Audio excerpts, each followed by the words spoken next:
الحمد لله الذي نزل الفرقان على عبده ليكون للعالمين نذيرا، والصلاة والسلام على رسول الله وعلى آله وصحبه أجمعين. هذا دفتو كدفتر من دو ويتند الملخص المفيد في علم التجويد للشيخ محمد أحمد معبد رحمه الله. عند إن شاء الله إن جنجي مراتب التفخيم في حروف الاستعلاء، إن جنجيكم مخارج الحروف، إن جنجيكم ألقاب الحروف، إن جنجيكم يتي صفات الحروف. إن جنجينو كان ينكدي صفة مرد ضد دين إن إني وندما الجهر نمري كويته ضد، إذا مري كان ينكدي كويته استعلاء أو نمري ضد الاستفالة، نمري كويته الإسمات أو نمري ضد كويته الإزلاق، شدة أون كان ينكدي نمري كو ويته كون إنن ضد وهو إن وندما الرخاوة. En jangi di ala diddudi en jangi ko yete qalqala, en jangi ko yete inne duma isti'la, en jangi ko yete atafashi, en jangi ko yete al-istitala. Dinno fo hare en jangi hande inshallah en jangay maratib at-tafkhim. Ene inni hide mari kalfe jowi, madu jeddi hanade wadede on ko yete at-tafkhim. Ko yete at-tafkhim ko no urkingol de. enen en jangino haray hanki ka darsu meden en jangino huruful ko wieten kon al-isti'la haray ibnul jazari no mobide e der ko wieten kon innen kongol gotol onto janguno den dum don do.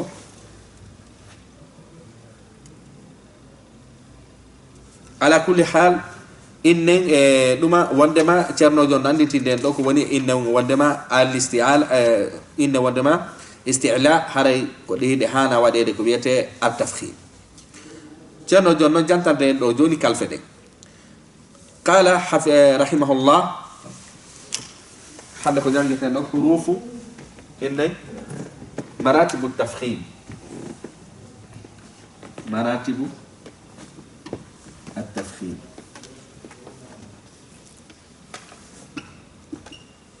التفخيم مرتباجي أوركي غونغول بمعنى هيد أمريكا في هانا دي أوركي نيدي كونو نوري نو دي أوركي نيرتين نو مري مرتباجي نافي كونو نيغوتو روتيا نو جون فالا إن ياتاي إذن نجانجينو نون إنو دين ابن الجزري نو حوتتي كو ويدنتي كو حروف الاستعلاء ني كو دين نون هاني ودي التفخيم محوتتي دي فو خص ضغط قذ، خص ضغط إنه ضغطين قز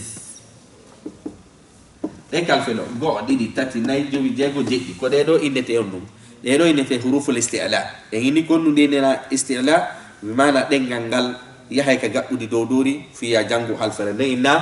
خو إنه صو ضو غو طو ظو وهي دولا أوركين دي هيتو مانجي ديدو إنه هنو jonnon ene ɗeɗo jeɗɗi ko e noone goto ɗe urkinte kaɗe ɓurdi hiɗe ɓurdi kadi ka urkingol. Fa masalan takoyngel on oɗo ɓuri ɗe fof jogagol ko wiyete urkingol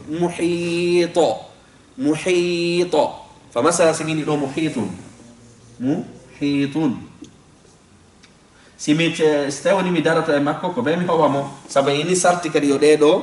waɗe ko be howaɗe fiya waɗude ɗum ɗon. inna muhito ويدوم ودي كويتين إن وندما على التفخيم مع القلقلة. شرنا بماك هل للتفخيم حروف الاستعلاء مراتب وما هي؟ جواب نعم. هذه لمري كويته مرتباجي لها خمسة مراتب في التفخيم على القول الإمام ابن الجزري رحمه الله وهو على الترتيب التالي. يجعلنا جون إني وندما ابن الجزري نوادي مرتبة جوي إكوبية كارفة أوركينت. مرتبة الأولى أرى نونكومبو في الحروف المفتوحة وبعدها ألف مادية. كوهمبو إني وندما كأولو برجوغا دي دولي فوكا كا إني وندما كدوما أوركينغو. ko ya hebu halfere masirde dow goto e ɗeɗo tawata hide masiri hal inde masal dow wal wa ba'daha hara yeso maggal goto e ɗeɗo no mari alifun mad alifu podirɗo masalan sen addi mi seɗen ɓangay ko ɗum ceerno jom faala en yiyataɗo masalan so windi ɗo joni ta'iin adden ɗo ta'iin ndeɗo halfere ndeka nder alquran o yi ɗo takoye ngel onni enoma ɗo e nder hurufu tafnima ko honɗum o masiri mo masiri dow yeeso makko ko ɗum jogi yeeso makko no mari alif ko oɗo hana urkinede ɓuri ɗi fof bimana ya heɓu goto e ɗiɗo tawa mo masiri dow yeeso makko mo mari alif ta'iin o yi to minalta to oɗo mi waɗaymo honɗum tafkhim oɗo mi urkinaymo urkingol mo ngol ɗo fi honɗum ko ɗo ɓuri jogade dole e innen ɗuma tafkhimum fof sabu fi honɗum sabu a heeɓi takoyel ngel yeeso makko no masiri ɗum ɗo inne masal dodowal yeeso ɓawo makko no masiri masal dodowal inne maɗum hara kanko tigiri mo masiri masal dodowal yeeso makko no jogui ali ɗo ɗon enen e naali ko be takoyel ngel goto e ɗiɗo sa heeɓi tawi mo masiri dow yeeso makko no jogui alif ko ɗo ɓuri jogade doole waɗugol a tafkhim ta'iin mana sen faami ɗo ko ɗum woni martaba ko ɗum ay nani ɗo fi lhurufi lmaftuha wa bada alifun maddiya tata hara alif on ko poɗugo mislu ta'iin wa hadihi lmartabatu aqwa maratibi fi tafkhim ko ɗo ɓuri jogade doole e nder urkinteɗɗe fof wa qis alayhi fi baqiyati lhuruf haray ko ɗum waɗi kadi innen eɓɓirni kadi e kalfe hedditiɗɗe bimana woni ko nde ɗo woni ko nde ɗo woni ko nde ɗo goto e ɗe ɗo sa heeɓi masirgal dow yeeso makko no jogui alif andu ɗa hani wadde tafkhim ko on ɗon kadi woni aqwa ko ɗum ɓuri jogade doole e waɗgol wiyete al tafkhim ko ɗum woni martabat الأولى المرتبة الثانية مرتبة ديدابون في الحروف المفتوحة وليس بعدها ألف كويا هبو غوتو إدي دو هرمو مسيري دو كونو هارا يسمكو أو جوغاكي ألف كون دو وني مرتبة إني كون دو وني مرتبة أرانا هارا نماني مسال دو دوان غوتو إدي كالفي جئي دو يسمكو هارا همو ماري ألف كون دو وني جوغاكي دولي ديدابون نونكو همبو ko ya heɓu goto e ɗe ɗo masirngal dow hara ala alif ko on ɗon hikki oɗo on ɗo woni ɗiɗabon adden ɗo sabu haray ɗo ko miseɗen mi addirta innen e martabaji ɗi fa masalan innen simini sobar adden ɗo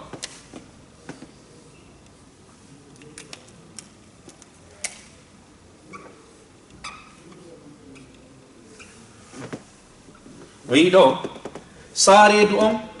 اين من خصة صاريدو هنا جاء حروف التفخيم جونن كون دو مماسيري دو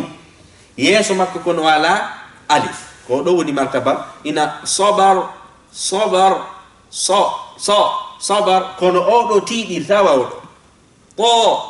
o do non ko صبر o do jutata urkingo bi mana on tigi urkinay kono haray wa atawa oɗo faami ke martaba ɗiɗa bon oɗo martaba ara noon ko ya heɓu goto e ɗe kalfe jeɗɗiɗo masirɗo dow tawata hara yeeso makko no jogui alif ɗiɗa bon ko ya heɓu goto e ɗe kalfe ɗo tawatamo masiri dow yeeso makko hara o jogaki alif faami ke masal simini ɗo joni kadi oɗo adden misal kadi fay khalaq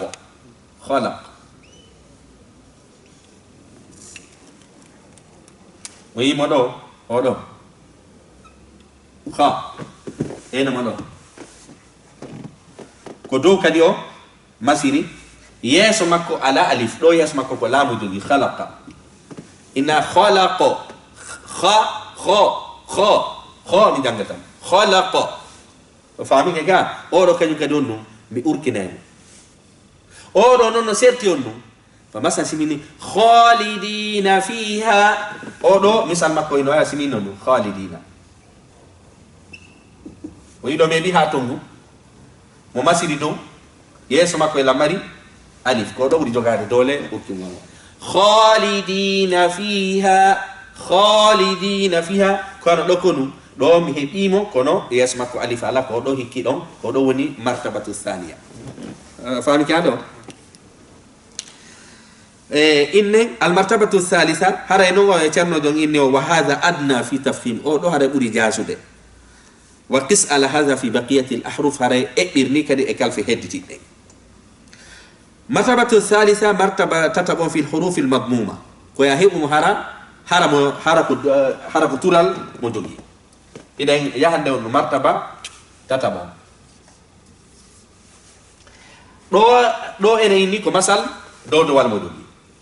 martabaji ɗi ɗiɗi kala oɗo yoɗo kon to selti oɗo ko dow halfere nden masiri ɗo kadi ko dow halfere nden masiri ɗo e ɗo ko sertiri oɗo no mari alif yeeso makko oɗo ala alif yeeso makko ko ɗon ɗi serti martaba tata ɓo ɗon kañum koya heɓuɗe kalfe ɗo hara ko tural jogi hara na masal ɗo ɗowal hara ko ɗum hara ko tural ko ɗum ɗo woni martaba inne tata ɓo fa masalan khuliqat ayni ɗo joni alten ɗo huli oui khu li kat o yiɗo an heɓi halfere nde kono ko ɗum nde masiri ko tura ko ɗo woni martaba tata bon oɗo kadi anga urkinaymo ko woni juutata khuliqat khuliqat khuliqat ɗo noon juutan khalidin طائعين دونك خلقت خلقت انا urkini kono jondi mun de dum Allah ka bi mana ko do woni tata bon o do no nano buri o do kadi no nano buri o do urkin go fami ke وهي ادنى من الثانيه في التفخيم وقس عليه في بقيه الاستعلاء في حروف الاستعلاء هذا انا غني لك حروف الاستعلاء ko de noyne tega donu حروف التفخيم جونو يبي تمانا دلو بيني مرتبة الرابعة مرتبة يبون في حروف الساكنة فإذا وقع حرف من حروف الاستعلاء الساكنة بعد فتح كما في المثال السابق إن كويا هبو غوتو دو هرانو هوي هربا ومكو نو مسيري دو مثلا لو كو مرتبة جنوني نيابون سميني يضربو أبدا نو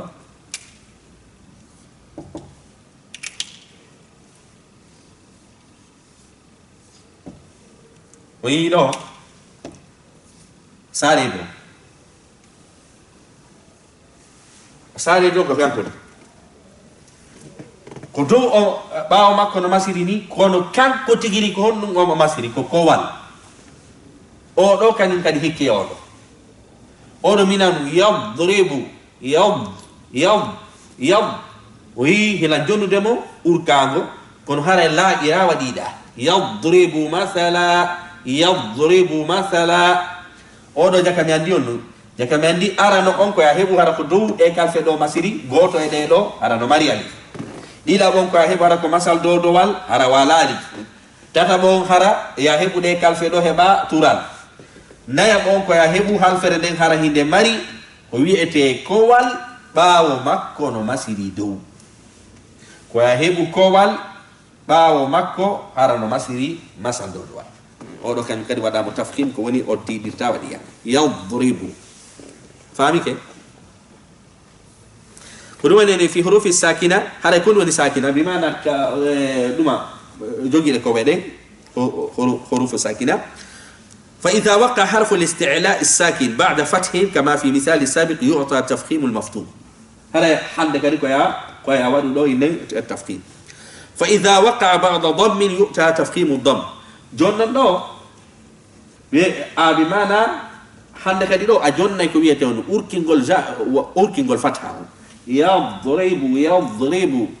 جون وند دواي هبو دو كدي هرا حال فرندين كده كوال هرباو دو كتوران دون كان يكري كويا جون نون أوركينغول إنن ضم ما مثلا إن يطعمون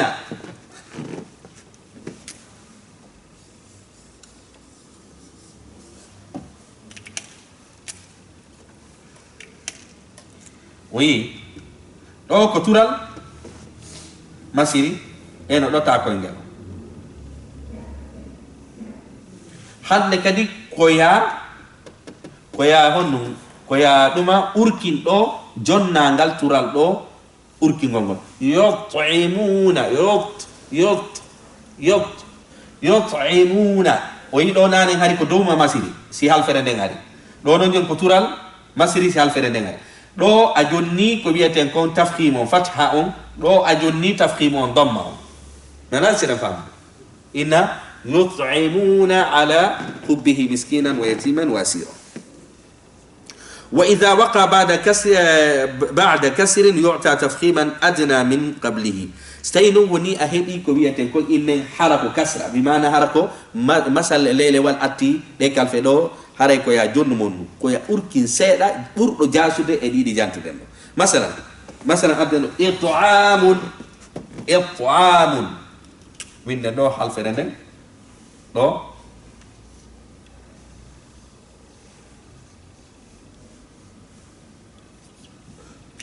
oyi do ko le masiri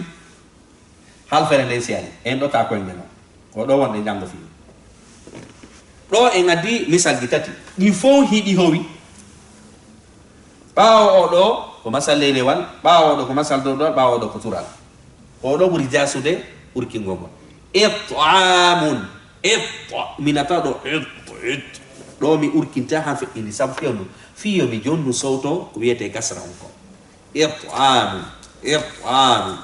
it'am do non yadribu do yut'imuna fami ke hala ko fi de ka fe do wonde jang o yido de ari on de foko e sakin odo inna wandama qablahu kasr odo qablahu al-fath odo qablahu ad-dhamm are ida jaa huruf al-isti'la wa tabi ko yete at-tafkhim jake handi on odo ko do jasi wade de tafkhim hikka don odo ara don odo ko do buri jogade do ko dum wanani ko marati jake handi on hila bari martaba go didi tati nay adde do e jante ke do joni martaba joabo al martabatu martaba go inay didi tati nay na adno martabatu khamis fa hiya huruf al maksura masalan zilla ko ya hebu di do martaba sakito don kombo ko ya hebu de kalfe do tawata hara de masiri ley sabu do a hebi de kade masiri do a hebi de kade turi do a hebi de kade howa ko martaba burdo jasude on ko ya hebu mo hara ko lebo masir masalan zillan adden do sey mi do joni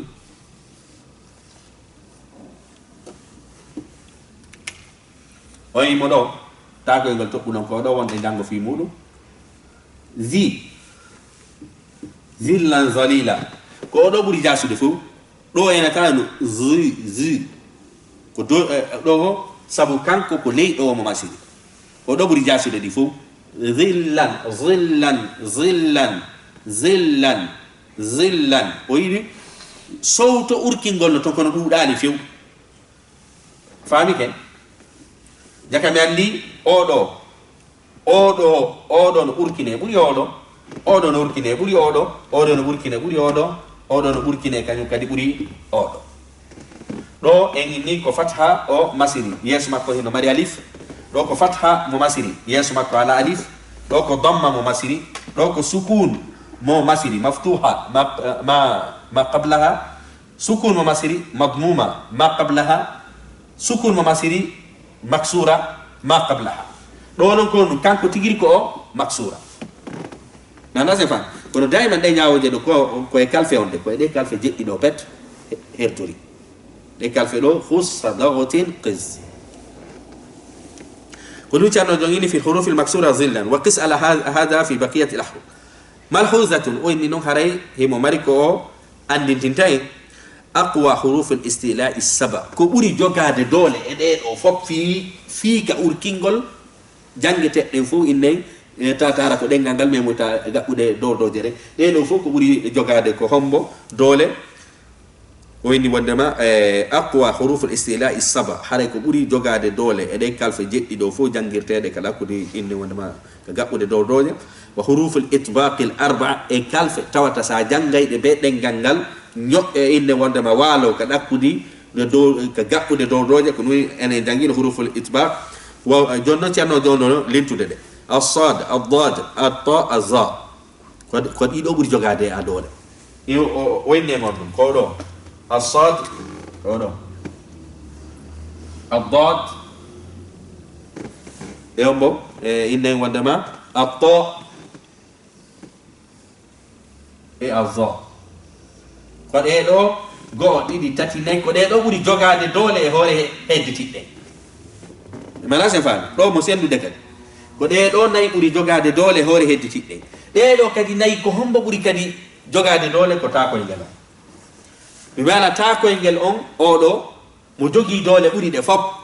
e do kadi sare do toppudo kadi nyata in sare do inno wonde ta ko engel toppudo de do kadi no jogi dole buri ay wali do toppudo ma dum gafo ma dum inne wonde ma inne khatu bu toppudo ana se fam cerno jonno inni wa aqwa hadhihi al-ahruf harf at-ta lima fihi min sifat al-quwwa sabon odo no mari on sifa jogi do dole ملحوظة تطبيق جونو تشانو جونو دين نفع بوركا هيتو دي كان فو وين تطبيق هذه المراتب قول لي تير قول إيه مرتباجي دو دي كوكو جانغو دين دو يتحقق تاما دي دونو تيميرا بالتلقي والمشافهة جاء دير قول اغو جاء دير قول هاندو دو في مونو بمعنى كو جانغو داو دون دونو ساجو دي اكي جونغو تيرنوجو andu do ko hondo den gangal immorto kono ngal walorto kono jangirte o inni haray non kanyum kan no man kamba haray koko jangude do fofi yo timmutis ko beya hon jungo cernojo wawdo jangude o holle kono gerdirte ko dum cernojo do ini bi talaqi wal musafa min ahli al ikhtisas cernojo kadi non min ahli al ikhtisas tawata kadi haray ko jeyaado o mo wonda e jangoyde jungo mum tata kadi ko humpiti do fi gandal mudum naya yo ya janga on janga e jungo mo wawata sinanu on don kadi longinte e none mo inde mo sella cerno joyndi fi ko jangude do fu do non ina fi dere kalfe do tu e ni ilmu tajwid a janga e fere kono wawgol jangugol alquran on kama nonde jippori non dum don fala budda dum don betu at-talaqi wal musafa ko be jododa e jungo ahlul ikhtisas be jododa e yeso anduɓe ɓen ɓe holle ko honno jangirta doodo on ko honno mo yaltirta konto poɗirta none no poɗirta non koyo juutu koyo raɓɓiɗu koya ñunco konto woni nokkure ñuncagol ngol bi mana on hara enen wonde jangoɗo ɗum koko wiyete théorie pratique on kon ɗum ko ɓe joɗoɗa yesso ceernojo anduɗe ɗe gande ɗo o holle ko ɗum ceernojo on andintini en ɗo تطبيق هذه المراتب يتحقق تاما بالتلقي والمشافهة من أهل الاختصاص فعليك بهم وإن نوأدي ما يوغل لأبتويا نوأدي ما يوغل لأبتويا سابو تيرنا بأنه نون وفونتو دو دفتر جانتي نوأي وانوتين دو جنة gono teno wo jamma konu da way podu de bolli sikka ko leggal ko wadi cerno be ngonu no rentini himbe be dettugol deftere tu hondu weddo inna mi janga mi famana e hoore la ko be ko dum cerno dini fa alayka bihim wa ikama yawgol e mabbe wallahu ta'ala alam hare ene ngayni odo ko wieten kon adas jonno hide duma yahande ada darsugo ahkamul mithlaini almutaqaribaini almutajanisaini almutabaidaini ahkamul hide mari kalfe wodondirbe di mana hara ndeano yalta do kadande lega ndeano yalta katoni do dedo no wodondiri wana inne on huruful halqi kanyum inne wondama e kalfe ko yete shafata duma shafatayn de no wodondiri mojja masala huruful maddi ko lega de yalta ka der dande lega jonno kalfe gono wodi be woddondiri kada yaltata kalfe gono wodi no battondiri hara faydi go nokku gotunde yaltata masal sayni sa za atay ko nokku gotum faydi de yalta kalfe gono wodi no battondiri de woddondira wala nokku gotunde yaltata kono de battondiri jangugol kadi fi den kalfe non sabu jangugol ngal damal do kadi dal hetti andugol de halfere do sabu enen inni no arabu ben ko dum ka hala mabbe si de do halfere no battondiri wonde be dettay lo'unde den be nadaka joginde dole kono si kalfe no woɗɗodiri fes waɗetake ko wiyete idgham sabu ko ɗum enen jangino hukmu al izhar inni no izhar ko fiyon ɗum waɗante sabu nunu sakina on no woɗɗodiri ko wiyete on hurufu al halq ko ɗum waɗante idgham ka kalimatu yarmuluna ko sabu ɗen kalfe ɗon goɗɗe e majje bi mana yanmuje ɗen ma yumin ɗen ɗon no ɓattodiri e nunu sakina on ɗe waɗe ko wiyete idgham wa hakaza jonno hiɗen ceerno jo jantani ken ɗo e janga e ñaawoje nanduɗe ɗen ahkamu mislayni almutaqaribayni e janga e kalfe ɓattodirɗe ɗen almutajanisayni en janga yon ɗum bi mana jogiiɗe jinsu goto jango en kadi almutabaidaini woɗɗitiɗɗen jonnon ceerno jo on fuɗɗori ahkamul mislayni ñaawoje kalfe goteje ɗen heɓa mimu e mimu ma ba e ba ma laamu e laamu ko honno gerdirta ko ɗum so faala ɗe janngude mi mana heɓa kalfe ɗiɗi nanduɗe e nder kalfe ɗiɗi sertuɗe e nder konnguli ɗiɗi sertu ceerno jon inni ma humal mislani haray ɗumanoɗen ɗo fi landitagol dartuɗen o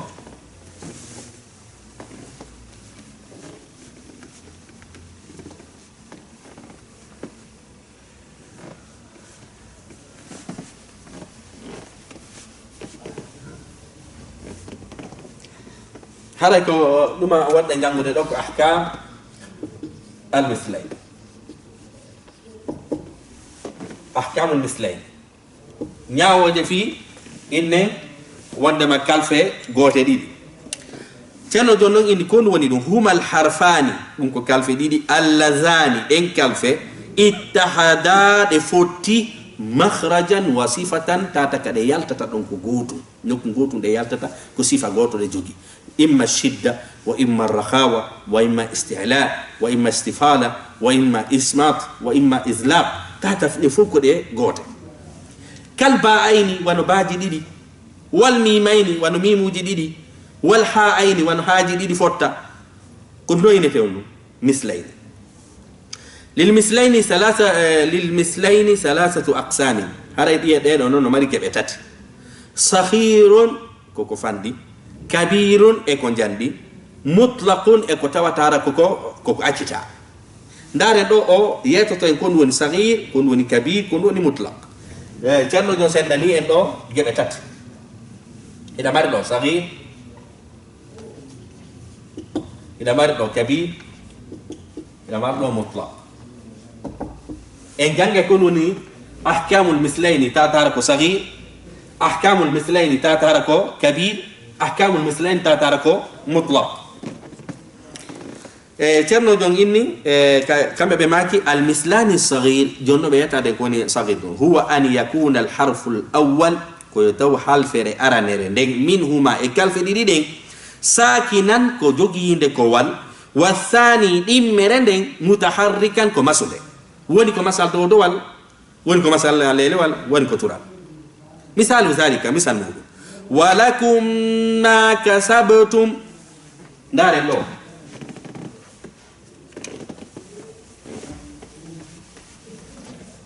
masalan simini ɗo joni walakum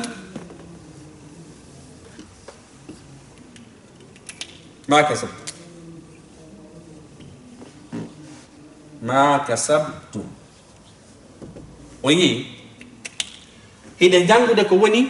ahkamul mislayni sahir woni kon noon ko ya heɓu kalfe ɗiɗi wonɗe goote ndeya aranere nden no hooɓi ɗiɗaɓere nden no masi ko noynete on ahkamul mislayni masalan ana ndaren ɗo walakum o yiɗo ko wat yeeso makko kon ɗum ko mba kono ko mimu e mimu mimu e mimu sabu ko mimu e mimu koɗe goote o winni rawdu mislayni jonno ɗen faala janngude ñaawoje kalfe ɗiɗi si fotti goote ko ɗum watta ɓe inni on ɗum ko ya waɗi ko wiyete idgham ko ya yollidirɗe hande kadi itta ɗo wartira ɗo misal ɗuma ciddal holla wondema o mimu ɗo naati en ɗum e nder o mimu ɗo ndeɗa janga hiɓɓidira toni ɗin walakum ma kasabtum walakum ma kasabtum oui walakum ma kumma fami ke ka ko do inne tewnu as-saghir jaka mi andi simi landama ko ɗum woni ahkamul mislaini as-saghir ko ɗum innata koyo kalfe ɗiɗu fottu hara ararere nden no howi ɗiɗaɓere nden no masi simi landama no honɗum mi haani waɗude koyo mi ɗettu aranere howinde nden mi yolla e ɗiɗaɓere masinde ndela janga fami ke inna walakum ma kasabtum fami ke ɗon مثلا اضرب بعصاك اضرب بعصاك فمثلا انا داري دون اضرب بعصاك وي اضرب بعصاك اين دوبا اضرب بي وي دو اهبي با ارا نيرندين نهوي ida berendeng no masi innu dem o woni mislaini sam ko ba e ba jonno honno mi gerdirta do be inni bay ko de gote aranere nden no howi dida berenden no masi ko ya dettu howi ne de yolla ka der ko wieten masinde hande kadi ko do adi sahi kal qur'ana atay o do masaka o do no wadani o wattama do tidda idrib bi asaka idrib ini ribbi fami ke ga mi wadi don idgham sabu ne to ba do minabe o ndero do ba sibilanna ma ko fi on ko mi innu sabu do ko inne ko ahkamu inne wonde ma mislaini saghir an ko tawhara hal fere aranere den ko de sakin dimmo mayre ko de mutaharrik detta wonde sakin den nata ka der mutaharrik ko non sharti on ko tawhara ko kalfe gote har ko doni mislaini nana se fam o yido ko mimo e mimo fotti do ko ba e ba fotti fami ke de nyawre do jonnon ma hukmu ko woni nyawore sahibi dum do hukmuhu wujubu idghamihi no wadi yollindir golle o yido mi yollindiri nde do nde kander alquran non haray be windante o mimu do ko woni be masatamo ko hadi be masanemo ko yeta gol ma o mimu do o wonti nder do tiddal o ba o do o yido mo masaka ka nder alquran ko yeta gol ma o do ko kankuni o wonti do tiddal o nadama nder ton ko wadi do no waddi wadugol idgham kono dayman tan hejjutu dayman ko dum mantoto aranere nden ko bende wona harande howi dila bere nden harano masi enen en janga joni si tay no woni ko contraire bi mana aranere nden harano masi ko dila bere nden howi don an ngayo lendirta enen hiya do joni fami ke nyawore aranere nden nyawore dila bere nden ma huwa al kabir kullu no woni ahkamul mislayn al kabir sabu enen en jangi asghir saghiron ko ya hebu mima kalfe gote ara awwaluhu sakin wa thani mutaharrik كبير أن يكون حرفان متحركين تاتحر ياهب كالف ديري غوتة كونو دهونو دفوب دمسي دون نياوري من دكونو وجوب الإظهار عند حفص كحفص عن عاصم كدفتر حفص كم بس ياهبي ويتن كالف غوتة دفوب دمسي أودتا ويتن إدغام كيودون إظهارا بمعنى كيا فينين دنايا يولين أدن مثال مولو مثال فيه هدى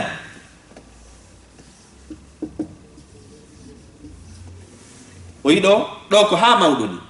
سابو enen indi on ha mawdo sika ka fuddorde hala o windoreni sika ka lanni toro hala o windereni sika ka tumbo hala o windireni ha mawdo hino mari on none bi mana mbadi jino windirde sika ka fuddorde ko ni o windirde sika ka tumbo ko ni o windirde sika ka sera ko ni jaka mandi do ko bay o woni ka sera o windirani do ko bay o woni ka fuddorde o windirani do ko non fotti do fotti hande kadi ha mawdo eno do o ene ni o do ko ha mawdo o do kadi ko ha mawdo kono o do ko fihi o do ko hu o yidi di fodi bas hay goto howa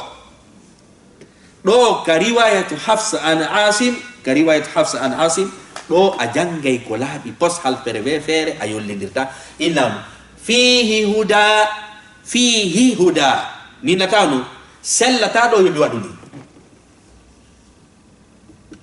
inne wala doni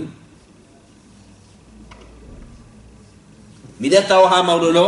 mi yollanderga mi mesela fi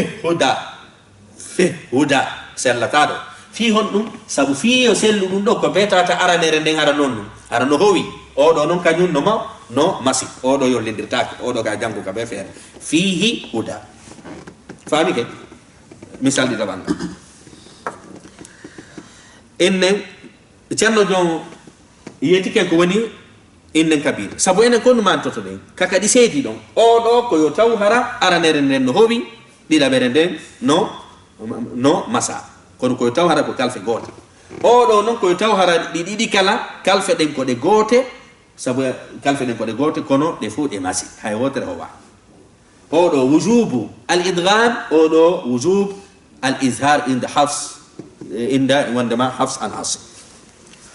جنون ما هو المطلق المطلق هو أن يكون حرف الأول متحركا والثاني ساكنا مطلق كان يكون كويا هبو هل فر أرى نرندين هرا نمسي إذا برندين نهوي ويلو سميني دو جوني ما ننسخ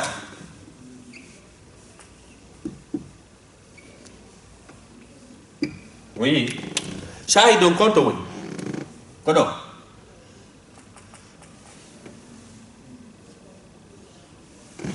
oyido ko nunu jididi fotilo oya no masi oya no howi mala se fam odo kanyum e odo konto di serti odo kanyum ko kowangal ati masangal odo non ko masangal ati kowangal ene yini odo ko wujubu al idgham odo non ko wujubu al izhar odo kanyum kadi ko non ko wujub inne نعم فمثلا سيمين لي دون ممنون كان ممنون غير ممنون ويجي على لو كان كده اي بي ميم كان وي نوماسي كوال اكيدو نوماسي كوال اكيدو او دو كدي جانغات دي فاب او دو جانغات دي فو جميل قراء jangay be ko wiete ko riwayaji di fop no fotti no waddi ma wadugol izhar sellata do ya detto mimu do yolla e nder mimu do madeta onunu do yolla e odo anunu sella fi honu sabu do ko masangal atti ko wangal do kanyum no waddi yollugol sabu ko wangal atti masangal do non ko masangal atti ko wangal nela se fam odo kanyum odo konu ko aks odo kanyum ko aks e odo أين ما ننسخ غير ممنون من لون سلا تعالوا من هون غير آمين ديرو يعني وين نتاكو أصلا وين نتاكو باسكو أودو ميم واتانا تو دندر ميمو أوادو جانجو فاهمين كي هذا جاكا مياندي أودو كنيون كدي كودو ينتهون مطلق odo ko mutlaq kum non benani mo mutlaq sabu jamil qurra odo khilafa laymun sabu odo kanyum ene ni odo ka hafs an asim woni wada tawnu idra odo non kanyum ko jamil qurra jangube alquran ben e riwayaji di fu sawan kana ko ibnu kasir madu ine hamza madu ine kisai madu ine wondema warsh madu ine qalun madu ine hafs be fop qiraatul ashra mutawatira di fop be wada do izhar stawi woni ne kalfe didi fotti gote tatara aran on ko mutaharrik di dam on ko sakin fami ke dum jono be ni ma hukmuhu wujubul izhar li jami' al qurra ala no waddi on wadugol ko wieten kon izhar e den dangal ko wieten jangube quran jaka nandi kadi ahkamu al mislaini ara nyaawore kalfe didi fottude tata ko de gote de mari nyaawoje tati e mudu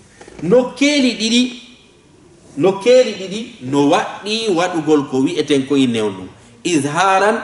ka hafs an asim no waddi wadugol idgham odo no waddi wadugol mon idgham jakamandi odo innugol do ko odo kanyu ka hafs an inne asim كحفص عن عاصم دو وجب الإزهار هراي نو وقت يونو فيني بول أودو نكونو أودو نو وقت يونو الإزهار بلا خلاف وألدا إكوبيته ceerno ɓe fof no fotti oɗo masala oɗo kañum kadi ɓe fof hiɓe fotti an a waɗay idgam jakka mi andi on ɗum si ko tawi woni ko ɗino keniɗo oɗo inne mutlaq bimana ahkamul mislaini mutlaq oɗo inne wallema oɗo inne kabir oɗo inne honno inne sahih ahkamul mislaini hiɗamani sahih ko si kowal ngal attike masal ngal wajaba oɗo wajaba al idgham wajaba al idgham wajaba al izhar inda hafs an asim wajaba al izhar bila khilaf ɗum a faami ke haray ko ɗe ñawoje ɗo tati haray noon ɗo ten hejjutu daiman fiya faama oɗo darsu koye anndu ko kalfe ɗiɗi goote wonɗen e ɗumannaɗum en janngoyay noon hon ɗum ka darsuji men aran kalfe ɗiɗi haranaɗe goote kono ɗe ɓattodiri fa masalan adden misal simin ni qad ta'lamuna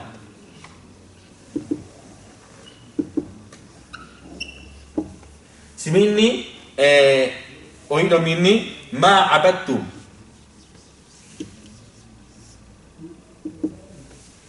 sa yi kal qur'ana kon ɗum ko ni windoni